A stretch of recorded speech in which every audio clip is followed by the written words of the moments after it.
जब मुख्यमंत्री इतना बड़ा गुंडा बैठा हो तो कैसे कोई कह सकता है कि वो यमराज के पास चले। सरकार, मोदी सरकार जितना भी झूठ जनता के दिलों में जो बैठा सच है ना, उससे कमल कहाँ खिलता है कीचड़ में ना।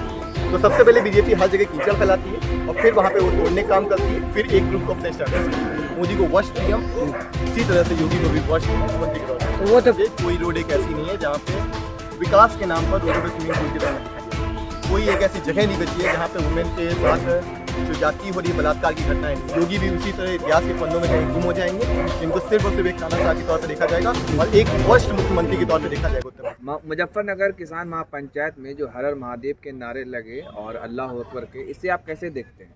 क्या कोई फर्क पड़ेगा उत्तर प्रदेश की राजनीति पर?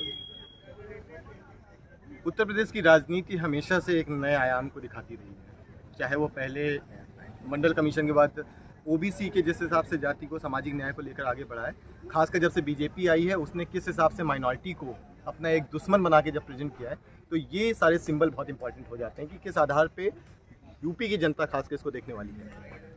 रही बात कि इसका कितना ज़्यादा इम्पैक्ट पड़ेगा, पर अगर हम सही मायने में बात करें तो जब हम कॉन्स्टिट्यूशन की बात करते हैं, जब हम सेकुलरिज्म की धारणा की बात करते हैं, तो हम दो तरह से इस चीज़ को देख रहे हैं कि खासकर तब कि रिलीजन का कोई भी जो इम्पैक्ट है वो हमारी राजनीति में नहीं पड़ना चाहिए।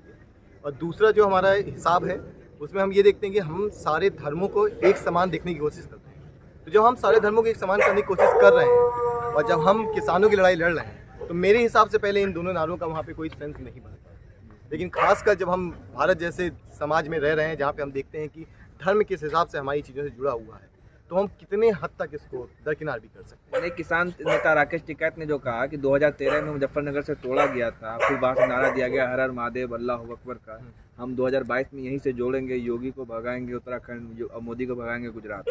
उन्होंने ये कहा कि आपसी भाईचारा, सौहार्द, एकता जो हमारी थी, इतिहाद जो था उसको तोड़ा गया था 2013 में मुजफ्फरनगर दंगे में। तो बिल्कुल सही बात है कि जिस हिसाब से बीजेपी का आप इस तरह से समझ सकते हैं, एकदम उनका जो सिंबल है वो एग्जैक्टली रिप्रेजेंट करता है कि बीजेपी क्या है।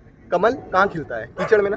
तो सबसे पहले बीजेपी हर जगह कीचड़ फैलाती है और फिर वहाँ पे वो तोड़ने का काम करती है, फिर एक ग्रुप को अपने स्टेटस करती है। खासकर उसकी दूसरी जगह हम बात करें जो बाकी विपक्ष की पार्टी है, खासकर कांग्रेस, उसने मेन काम किया है। जब हम कॉन्स्टिट्यूशन में बात कर रहे हैं इक्वालिटी की, फ्रेटर्निटी की, जब हम सेकुलरिज्म की बात कर रहे हैं, तो वहाँ पे हम सौहार्द की बात कर रहे हैं। हम ये नहीं देख रहे कि किस धर्म के हमें आधार पर तोड़ना है, बल्कि हम ये देख रहे हैं कि हम कैसे जोड़ सकते हैं। और खासकर तब जब हम सेकुलरिज्म की एक धारणा देख रहे हैं जहाँ हम सर्वधर्म समभाव की बात से देखते हैं, तो मेरे हिसाब से ये एक बहुत ही पोटेंशियल, जिसको हम सिंबॉलिक देख सकते हैं कि कैसे हम सभी धर्मों को एक साथ लाने की बात कर रहे हैं। और हम सभी धर्मों को जब एक साथ लाने की बात कर रहे हैं, हम ये नहीं कह रहे हैं कि अंदर जो ऑपरेशन चल रहा है उसको हम दरकिनार कर सकते हैं। किस आधार पर इस सरकार के अंतर्गत जितने भी माइनॉरिटीज़ पे हमले हुए हैं उसको हम लोग बाईपास भी नहीं कर रहे हैं, हम उनको उठाते हुए धार्मिक सौहार्द की बात कर रहे हैं।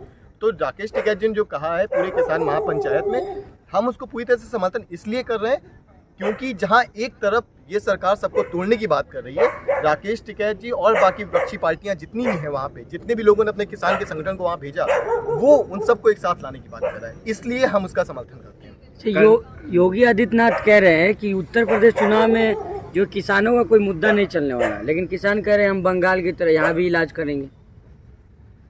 योगी जी का तो सबको पता है कहाँ रहते हैं और क्या लेके रहते हैं, तो उसके बारे में कुछ कहना नहीं है। अब सीधी सी बात यह है कि वो सिर्फ और सिर्फ अपनी लंगोट बचाने की कोशिश कर रहे हैं और उसके लिए वो किसी भी तरह के बातें कर दे रहे हैं। लेकिन आप एक बात ऐसे समझिए, जब हम ये कहते हैं कि भारत एक कृषि प्रधान देश है जिसमें 70% की आबादी किसान है, और अगर किसान आपके विपक्ष में खड़ा है तो कौन सी ऐसी सरकार है जो आपस में बचा सकता है? तो योगी जी भी जान रहे हैं कि धर्म का सिक्का किसानों के सामने नहीं चलता। तो वो तो विकास की बात कर रहे हैं सर, वो तो कह रहे हैं कि हमने रोजगार दे रखा। पूरे हिंदुस्तान, पूरे दिल्ली में उत्तर प्रदेश बन चुका है, भारत का नंबर 1 प्रदेश बन चुका है। आप भी देखते होंगे दिल्ली की सड़कों पर, चौराहों पर, गलियों में। उत्तर प्रदेश के चुनाव में दिल्ली वाले वोट देंगे नहीं ना, तो दिल्ली को दिखा के क्या मिलेगा? और रही बात स्मार्ट प्रदेश की बात करते हैं, मैं आपको जिले वाइज दिखा सकते हैं। उन्नाव की आप रोड देख लीजिए, कोई रोड एक ऐसी नहीं है जहाँ पे विकास के नाम पर रोडों पे स्विमिंग पूल की तरह न दिखा दिया गया। कोई एक ऐसी जगह नहीं बची है जहाँ पे वुमेन के साथ जो जाती हो रही है बलात्कार की घटनाएं नहीं आ रही है। कोई ऐसी जगह नहीं है जहाँ दलितों पे उत्पीड़न नहीं है। क्या किसी भी स्मार्ट प्रदेश में ऐसा हो सकता है कि जहाँ पे सामाजिक न्याय, जेंडर जस्टिस की लड़ाई को दरकिनार कर दिया जाए? मेरे हिसाब से कोई भी स्मार्ट देश ऐसा नहीं हो सकता, स्मार्ट प्रदेश ऐसा नहीं हो सकता जहाँ पे लोग स्मार्ट ना होना शुरू हो। आपने लोगों को इतना अंधा बना दिया है, धर्म के नाम पे, जाति के नाम पे इतना अंधा बना दिया है कि वो उससे ऊपर उठ के जो बेसिक नीड्स हैं शिक्षा का, उत्तर प्रदेश की शिक्षा के हालात आप देख लीजिए किस तरह से जा रहे हैं। कोविड को जिस तरह से मिसमैनेज किया गया, कितने लोगों ने भी जाने खो दी। क्या यही है आपका स्मार्ट प्रदेश कि आप किसी भी लखनऊ जैसी जगह हो गई, कानपुर जैसी जगह हो गई, इलाहाबाद, बनारस, जो हमारे उत्तर प्रदेश के सबसे मेन बेहतरीन जिले माने जाते हैं, वहाँ पे कोविड के दौरान पे बेड मिलना मुश्किल हो रहा था, ऑक्सीजन की कमियां हो रही थी। सरकार तो कह रही है ऑक्सीजन की कमी से एक भी मौत नहीं हुई, ऑक्सीजन की कमी थी नहीं। तो सरकार का डेटा भी आया था, तो सरकार का डेटा तो सबको पता है ना। सरकार ने जिस हिसाब से सारे डाटाओं को मिसमैनेज किया है, मैनिपुलेट किया है, और उसके लिए पूरा जो हमारा चौथा स्तंभ मीडिया ने उसका जिस हिसाब से साथ दिया है, दोनों ने देश की जनता के साथ धोखा दिया है। और देश की जनता के साथ धोखा इस आधार पे दिया है कि लोकतंत्र को आप खत्म कर रहे हैं, जहाँ पे जिस डाटा के आधार पे हम लोग अपनी आगे की बातें रख सकते हैं, हम नए प्लान बना सकते हैं।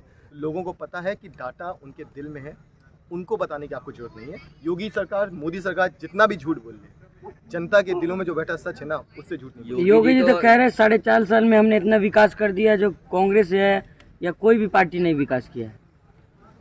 अब उनकी विकास की परिभाषा ये है कि वहाँ पे हत्याएं हो सकती हैं, उनके विकास की परिभाषा ये है कि वो जिसको मन में आएंगे उसको जेल में डाल सकते हैं। अगर उनके विकास की परिभाषा ये है कि लोग सड़कों में एक्सीडेंट से मारे जाएं, तो मैं कहूँगा कि उन्होंने इतना विकास किया है जितना सच में पुरानी सरकारों ने नहीं किया।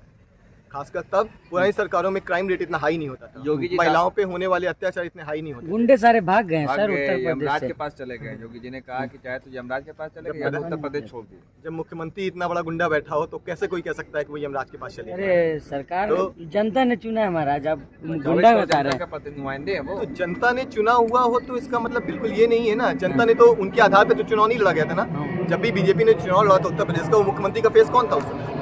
क्या योगी जी थे? क्या योगी जी के आधार पे बनाया जनता ने चुना था? और ऐसा कौन कहता है कि अगर जनता ने किसी को चुन लिया है तो वो उसके बाद अपना नीचा नहीं बदल सकता है? कैरेक्टर हर दिन आए दिन बदले आते हैं। तो जनता ने तो, मैं आपको एक और भी याद दिला दूं, उन्नाव के विधायक को भी तो जनता ने चुना था। बलात्कारी निकले कि नहीं निकले?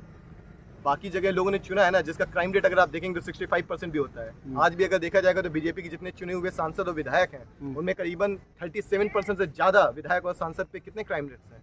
तो क्या जनता ने उन्हें नहीं चुना है? तो इसका बिल्कुल ये मतलब नहीं कि अगर जनता ने किसी को चुन लिया है तो उसके अंदर ऐसे आरोप नहीं लगाए जा सकते। लगाए जा सकते हैं और उनके केसेस चल रहे हैं। पर सही वाली बात है ना, आपको ये भी तो याद होगा ना कि जैसे ही सरकार में आए थे योगी जी, अपने लगे कितने केसेस उन्होंने वापस दिलवाया था। आखिरी सवाल है कि गठबंधन की राजनीति जो उत्तर प्रदेश में चल रही है, क्या लग रहा है कि योगी सरकार को ये लोग रोक पाएंगे? किसी भी लोकतंत्र में सबसे बड़ा जनता होती है। अगर जनता ने ये डिसाइड कर लिया है कि विपक्ष के साथ जाना है तो विपक्ष से गठबंधन करे या ना करे, योगी को वो उतार देगी। और रही बात कि योगी है कौन? अगर आप एक पद में बैठ के तानाशाही करना शुरू करें तो तानाशाहों की हालात हमने हमेशा देखी, चाहे वो इटली हो, चाहे वो जर्मनी हो, चाहे वो इराक हो। हर जगह तानाशाहियों को जिस हिसाब से जमीन पे रौना गया है, जिस तरह से उनको धूल में मिलाया गया है, ऐसे हजारों केस आए हैं। और योगी भी उसी तरह इतिहास के पन्नों में कहीं गुम हो जाएंगे, जिनको सिर्फ और सिर्फ एक तानाशाह के तौर पे देखा जाएगा और एक वर्स्ट मुख्यमंत्री के तौर पे देखा जाएगा उत्तर प्रदेश से। मैं खुद उत्तर प्रदेश से आता हूँ।